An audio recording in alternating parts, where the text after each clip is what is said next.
एक बात कहनी थी यार, इस दिल में दर्द बहुत है, पर जो मेरे अपने हैं वो कभी सुनते नहीं और जो गैर हैं वो कभी समझते नहीं। यहाँ चंद मिनटों में जिंदगियां बदल जाती हैं, प्यार चाहे कितना भी सच्चा क्यों ना हो छोड़कर चली ही जाती है। कल तक वो मेरी थी, आज वो किसी और की हो जाती है, और यहाँ चंद मिनटों में जिंदगियां बदल जाती हैं।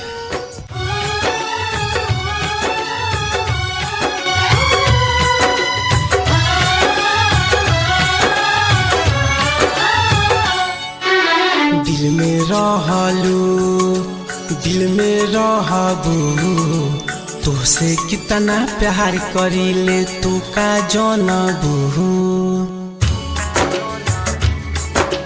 दिल में रहलू, दिल में रहबू, तुझसे कितना प्यार करीले तू का जानबू। दूसरा से शादी के छोड़ी जात बाड़ू यार के, भूल न पाइब तोहरा प्यार के, भूल न पाइब तोहरा प्यार के।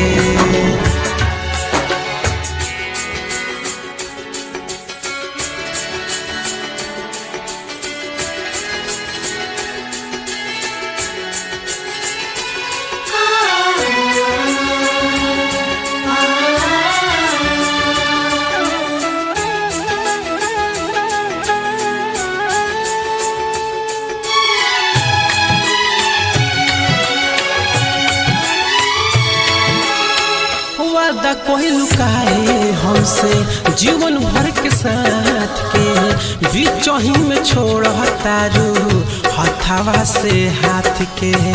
तुहरा बिना सोच हम कैसे रह पाए, तू नहीं मिलबू तो हम मर जाए। ये सनम छोड़ी जात बाड़ू अपना दिलदार के, भूल न पाइब तोहरा प्यार के, भूल न पाइब तोहरा प्यार के। दिल में रहलू, दिल में रहबू, तुझसे कितना प्यार करीले तू का जानबू।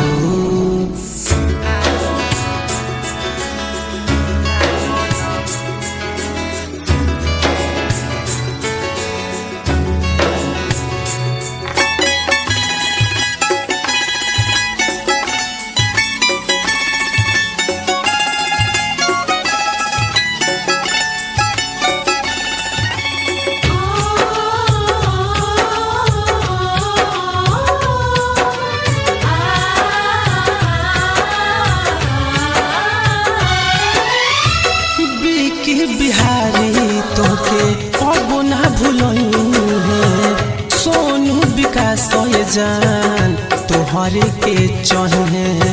प्यार के तोहरा हम करत रहन पूजा, तोहरा सिवाना हमार रह के हो दूजा।